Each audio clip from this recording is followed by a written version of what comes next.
നമ്മുടെ information and broadcasting ministry ചുരുങ്ങിയത് ഇപ്പം നമുക്ക് ഈ പറയുന്നത് പോലെ ആംഗ്യ ഭാഷയിലുള്ള വാർത്തയുണ്ട്, അതുകൊണ്ട് എല്ലാ ചാനലുകളും നിർബന്ധമായതുകൊണ്ട് ചെയ്യുന്നുണ്ട് എന്ന് പറഞ്ഞതുപോലെ മാർക്ക് ഫ്രീ ആയിട്ട് ഒരു 2 മണിക്കൂർ റേറ്റിങ്ങിൻ്റെ പ്രശ്നമാണല്ലോ ഈ പറയുന്ന എല്ലാ കാര്യങ്ങളും. അപ്പം ഈ മാർക്ക് ഫ്രീ 2 hours എല്ലാ ദിവസവും sports, development, economy, science and technology, education ഇങ്ങനെയുള്ള കാര്യങ്ങൾ ബ്രോഡ്കാസ്റ്റ് ചെയ്യണമെന്നൊരു നിർബന്ധം പിടിക്കാത്തത് എന്തുകൊണ്ട്? 2 ക്രൈം, ദുരന്തം ഇതൊക്കെ റിപ്പോർട്ട് ചെയ്യുമ്പം മാനുഷിക പരിഗണന, 2 ഫാക്ച്വലായിട്ടുള്ള കാര്യങ്ങൾ മാത്രം നമ്മൾ റിപ്പോർട്ട് ചെയ്താൽ പോരെ എന്ന് എനിക്കൊരു പേഴ്സണൽ അഭിപ്രായമുണ്ട്. തീർച്ചയായിട്ടും അങ്ങനെ തന്നെയാണ് വരേണ്ടത്. കാരണം ഇതിനകത്തൊരു റഫറി ഇല്ലായ്മയാണ് പ്രശ്നം. കറക്റ്റ്. കാരണം ചിലർ കൈവിട്ട് കളിക്കുമ്പോൾ ബാക്കി എല്ലാവരും കൈവിട്ട് കളിക്കാൻ നിർബന്ധിതരാകുകയാണ് ചെയ്യുന്നത്. ഇതിനാണ് ഒരു മിനിസ്ട്രി ഉള്ളത്. നമ്മൾ ലൈസൻസ് എടുത്തിട്ടാണ് ചാനൽ നടത്തുന്നത്. ലൈസൻസ് തരുന്നവർക്കൊരു ഉത്തരവാദിത്വമുണ്ട്. എങ്ങനെയായിരിക്കണം ഒരു രാജ്യത്തെ വാർത്തകൾ സംപ്രേഷണം ചെയ്യപ്പെടുന്നത്, അത് ഏത് ലെവലിന് താഴേക്ക് പോകാൻ പാടില്ല, അതിനുള്ള ഒരു നിയന്ത്രണ രേഖ വരച്ചിട്ട ഒരു സംവിധാനം ഉണ്ടാവണം. ആ സംവിധാനം ഇല്ലാത്തത് കൊണ്ട് എന്ത് ചെയ്യുന്നു? ഏറ്റവും തറയായിട്ട് കളിക്കുന്നവന് വ്യൂവർഷിപ്പ് കിട്ടുന്നുണ്ടെങ്കിൽ നിലവാരത്തിൽ കളിക്കാൻ ഇറങ്ങിയവനും കൂടെ തറയാകാൻ തീരുമാനിക്കുന്നു. അതാണിപ്പോൾ സംഭവിക്കുന്നത്. അപ്പം അതാണ് ഞാൻ നേരത്തെ പറഞ്ഞത്, സോഷ്യൽ മീഡിയയിൽ പല കാര്യങ്ങളും പുതിയ കാര്യങ്ങളായി പുതിയ കാലഘട്ടത്തിൻ്റെ ആവശ്യങ്ങളായി വരുന്നുണ്ടെങ്കിലും അവിടെ ഏറ്റവും നിലവാരം കുറഞ്ഞ ഒരു കണ്ടൻറ്റിന് കിട്ടുന്ന സ്വീകാര്യത നിലവാരമുള്ള കണ്ടൻറ്റ് ഉണ്ടാവുന്നില്ല എന്നുള്ളത് നമ്മൾ പഠിച്ചു കഴിയുമ്പോൾ മനസ്സിലാവുന്നൊരു കാര്യമാണ്.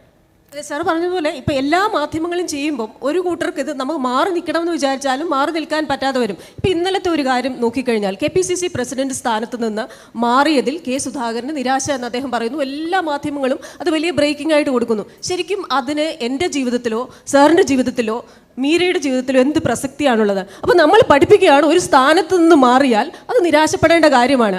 ആകെപ്പാടെ 140 മണ്ഡലങ്ങളാണ് നമുക്കുള്ളത്, പിന്നെ ഒരു 20 MP-മാരുണ്ട്, കുറച്ച് പഞ്ചായത്ത് പ്രസിഡന്റ്മാർ, ഇതിനൊക്കെ അപ്പുറമായിട്ട് ഈ ഫുൾ ടൈം രാഷ്ട്രീയക്കാരാണ്. അപ്പോൾ പദവികൾക്ക് വേണ്ടിയുള്ളതാണ് രാഷ്ട്രീയം എന്നൊരു മെസ്സേജ് കൂടിയല്ലേ നമ്മൾ കൊടുക്കുന്നത്? ഇതിനകത്ത് വേറൊരു കാര്യമുണ്ട്. ഇപ്പോൾ ഞാൻ പലപ്പോഴും ചിന്തിച്ചിട്ടുള്ളൊരു കാര്യം, പുതിയ ചിന്തകളിലേക്ക് ന്യൂസ് ചാനലുകൾ മാറണം. ഇപ്പോൾ ഈ KPCC പ്രസിഡൻറ്റിൻ്റെ വാർത്ത എല്ലാ ചാനലുകളും കയറി ചെയ്യുന്ന അതേ ദിവസം അതിനേക്കാൾ ഇൻട്രസ്റ്റിംഗ് ആയ ഒരു സ്റ്റോറി നിങ്ങൾക്ക് പൊക്കിക്കൊണ്ടുവരാൻ കഴിഞ്ഞാൽ അവരെ എല്ലാം വിട്ടിട്ട് നിങ്ങളുടെ പുറകെ വരില്ലേ? കേരളത്തിൽ സീരിയലുകളും ന്യൂസുകളും 2 ധാരകളായി, അതായത് എൻ്റർടൈൻമെൻറ്റ് ചാനലുകളാണെങ്കിൽ സീരിയലുകൾ നിർബന്ധമായി ഓടിക്കൊണ്ടിരുന്ന ഒരു സമയത്ത്, ന്യൂസ് ചാനലാണെങ്കിൽ ലൈവ് ന്യൂസ് അല്ലേ തത്സമയ സംപ്രേഷണം നടക്കുന്ന ചാനലുകൾ മാത്രം ഓടുന്നൊരു സമയത്ത് ഇതൊന്നുമല്ലാതെ ഒരു ചാനൽ നടത്താമെന്ന് ഞാൻ കാണിച്ചു തന്നതാളാണ്. യെസ് ആണ്. അപ്പോൾ പുതിയൊരു വഴിയിലൂടെ പോയാൽ നമുക്ക് അതിന് പ്രേക്ഷകരെ കിട്ടുമെന്ന് ഞാൻ ചിന്തിക്കുകയും അത് നടപ്പാക്കാൻ വേണ്ടി ഒരു ശ്രമം നടത്തുകയും ചെയ്തു. അതും ഇപ്പോൾ ഒരു ന്യൂസ് ചാനൽ പോലെയോ എൻ്റർടൈൻമെൻറ്റ് ചാനൽ പോലെയോ ആയിട്ടുണ്ടാവണമെന്നില്ല. പക്ഷേ ഞാൻ എന്താഗ്രഹിച്ചു അവിടെ എത്തിയിട്ടുണ്ട്.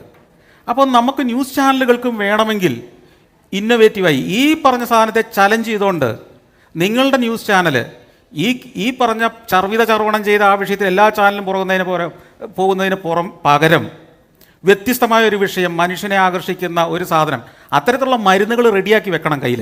എന്നിട്ട് ഇത് കത്തുന്ന സമയത്ത് മറ്റേ വിഷയം എടുത്ത് വിട്ട് കഴിയുമ്പോൾ ജനം അങ്ങോട്ട് വരുന്ന കാണാം.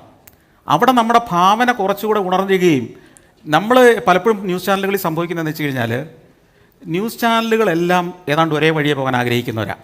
അതാണ് അതിനകത്ത് ഒരു പ്രധാന പ്രശ്നം. വഴിയൊന്ന് മാറിപ്പോകുന്നതിനെക്കുറിച്ചുകൂടെ നമ്മൾ ചിന്തിക്കണം. കേരളത്തിലെ സമൂഹത്തിലെയോ പ്രേക്ഷക സമൂഹത്തെയോ പഠിക്കുന്നതിൽ ഒരു തെറ്റുമില്ല, ഒരു കാര്യവും അതിനകത്തില്ല. അവർ നമ്മൾ വെട്ടിയ വഴിയെ ആസ്വദിക്കാൻ ശീലിച്ചവരാ. എന്നാൽ അവരുടെ മുമ്പിൽ ഒരു പുതിയ സാധനം കൊടുത്തു നോക്കിയേ, അവർ പെട്ടെന്ന് അതിലേക്ക് മാറും. അവർക്ക് ഇമ്പ്രസീവായി തോന്നിയാൽ മതി, സത്യസന്ധമായി തോന്നിയാൽ മതി, ആത്മാർത്ഥതയുള്ളൊരു നീക്കമായിട്ട് തോന്നിയാൽ മതി, സമൂഹം അതിനെ സ്വീകരിക്കുക തന്നെ ചെയ്യുമെന്നാണ് ഞാൻ ഉറച്ച് വിശ്വസിക്കുന്നത്. അപ്പം നമ്മൾ വ്യത്യസ്തമായ ഒരു വഴി കണ്ടെത്തുന്ന ഇപ്പം ഈ നമ്മുടെ ഇന്നുള്ള ന്യൂസ് ചാനലുകളിലും ടെലിവിഷൻ ചാനലുകളും എല്ലാം സത്യം പറഞ്ഞാൽ എല്ലാ ചാനലിലും കുറേ കാലം പ്രവർത്തിച്ചവരാ. പുതുമ എന്തെങ്കിലും ഒരു കാര്യം ഈ ചാനലിൽ നിന്ന് ആ ചാനലിൽ വന്നുകൊണ്ട് ഒരാൾക്കുണ്ടാവുന്നില്ല.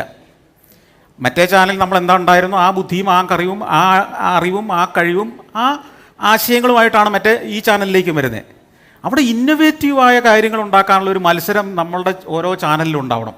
ഇന്നൊവേഷൻ എന്ന് പറയുന്നത് ഇതിൽ നിന്ന് കുറച്ചുകൂടെ മുമ്പോട്ട് പോകുന്നതായിരിക്കണം.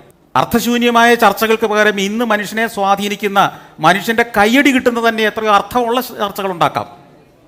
ഇവിടെ കണക്കുകൾ കാണിക്കുന്നത് അത്തരത്തിലുള്ള അർത്ഥപൂർണമായ ചർച്ചകൾ ടെലിവിഷനിൽ, ഇപ്പോൾ നമ്മുടെ ആ ഒരു ഇൻ്റർവ്യൂ ഡിജിറ്റൽ മേഖലയിൽ അത് വലിയ തോതിലൊരു ചലനമുണ്ടാക്കി പലരും സംസാരിച്ചു. പക്ഷേ ഇതേ സാധനം ചിലപ്പോൾ അതേപോലെ ഒരു ഫോമാറ്റിൽ നമ്മൾ ടി വിയിൽ കൊടുത്തു കഴിഞ്ഞാൽ നമ്മൾ ആ കണക്കുകൾ നോക്കാറുണ്ട്. അപ്പോൾ യൂട്യൂബിൽ ഒരേ സാധനം എല്ലാവരും കൊടുക്കുമ്പോൾ തന്നെ നമ്മൾ മറ്റൊന്നിലേക്ക് നീങ്ങിയാൽ, സാർ പറഞ്ഞ പ്രോസസ്സ് ശരിയാണ്, അതിനുള്ള ഇച്ഛാശക്തി വേണം. അതിന് നമ്മൾക്ക് ജെനുവിനായിട്ടുള്ള ഒരു എഫേർട്ട് ഉണ്ടെന്ന് മനുഷ്യർക്ക് തോന്നണം. ആ എഫേർട്ട് അവർക്ക് വേണ്ടി കൂടെയാണ് എന്ന് തോന്നണം. അതിനൊരു ടൈം പീരീഡ് ഉണ്ട്. ആ ടൈം പീരീഡ് ഈ ഒരു എക്സ്പെരിമെന്റ് അത് ചെയ്യാൻ ആരും തയ്യാറാകുന്നില്ല എന്നത് വലിയ ഒരു കാര്യമാണ്. വലിയ റിസ്ക് ഉണ്ട്. ഇപ്പൊ നമ്മുടെ ചാനലിൽ തന്നെ റൈഡിംഗ് റിപ്പോർട്ടർ എന്ന് പറയുന്ന ഒരു പ്രോഗ്രാം, അപ്പോൾ വളരെ സ്വീകാര്യമായ ഒരു പ്രോഗ്രാം ആയിരുന്നു. 2 മണിക്ക് റിപ്പോർട്ടേഴ്സ് പലയിടങ്ങളിലെ മനോഹാരിത, അവിടുത്തെ ഭക്ഷണം, അവിടുത്തെ ജനങ്ങൾ, ആ രീതികൾ, അതൊക്കെയെന്ന് പറഞ്ഞാൽ നമ്മുടെ മനസ്സിനെ തുറക്കുന്ന ഒരു പ്രോഗ്രാം. അപ്പോൾ അതേപോലെ ഞാനും സ്വപ്നം കാണുന്ന ഒരു കിനാശ്ശേരി അതാണ്. അപ്പോൾ ആ കിനാശ്ശേരിയിലേക്കുള്ള യാത്രയുടെ ഒരു ചെറിയ എഫേർട്ട് എന്ന നിലയിലാണ് നമ്മൾ ആ വാല്യൂ പ്ലസിന്റെ ഇത് കണ്ടിന്യൂ ചെയ്തുകൊണ്ട് പോകുന്നത്. ഞാനും വളരെ ആസ്വദിക്കുകയും ഹൃദയം തുറന്ന് സംസാരിക്കുകയും ചെയ്തൊരു പരിപാടിയായിരുന്നത്. Super thank you so much. അപ്പോൾ ഈ പറഞ്ഞ പോലെ പുതിയൊരു സാറ് ട്രാവൽ ചെയ്തോ ലെസ് ട്രാവൽഡ് പാത്ത് എടുക്കാനായിട്ട് നിങ്ങൾക്കും പറ്റട്ടെ എന്ന് ഞങ്ങൾ ആശംസിക്കുന്നു. Thank you so much Christina. തീർച്ചയായും. Thank you. താങ്ക്സ് എറ്റാ.